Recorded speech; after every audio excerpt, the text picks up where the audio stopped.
নমস্কার। আজ আমি আপনাদেরকে এই 5-6 বছরের বাচ্চার মোজা বা জুতো শেখাবো। দেখছেন তো, এই যে এরকম। তা এটা নিতে আমার প্রথমে 48 ঘর নিয়েছি। 48 ঘর, এক পাট 48 ঘর নিয়ে তারপরে আপনি পুরোটা সোজা বুনেছি 10 লাইন। আবার আরেকটা কাটায় 48 ঘর নিয়ে 10 লাইন সোজা বুনেছি। তা আপনার সম্পূর্ণ ঘর নিয়ে আমার 96 ঘর হলো।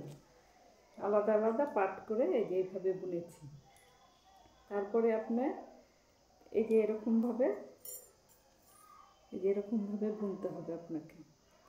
এই পুরো সোজা 10 লাইন বুনতে হবে, আলাদা আলাদা পাট করে বুনতে হবে। 48 ঘর একটা পাট, আবার আরেকটা ঘর 48 পাট করে আমার 96 ঘর হলো।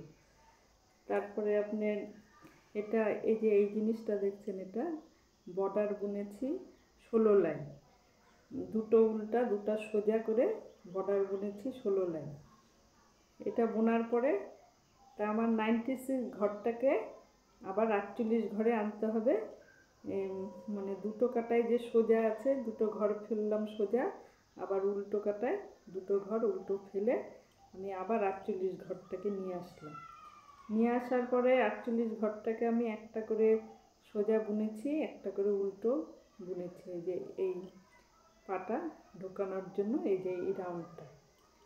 তারপরে আপনি এটা বোনার পরে এই যে এখানে দেখছেন এই আঙ্গুলগুলোকে, মানে বুড়ো আঙ্গুল একটা বার করলাম এটা, আর আমাদের পায়ের যে 4টা আঙ্গুলের মাপটা সেটা, মানে এই খাম্বাটা এটা হয়েছে।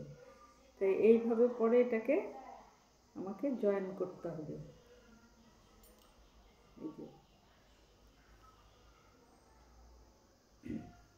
তা আপনি তাই যে এরকমভাবে এইভাবে বুনতে হবে।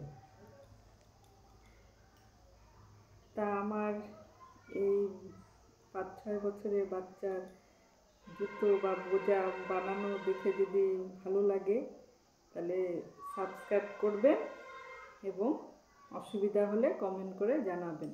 নমস্কার।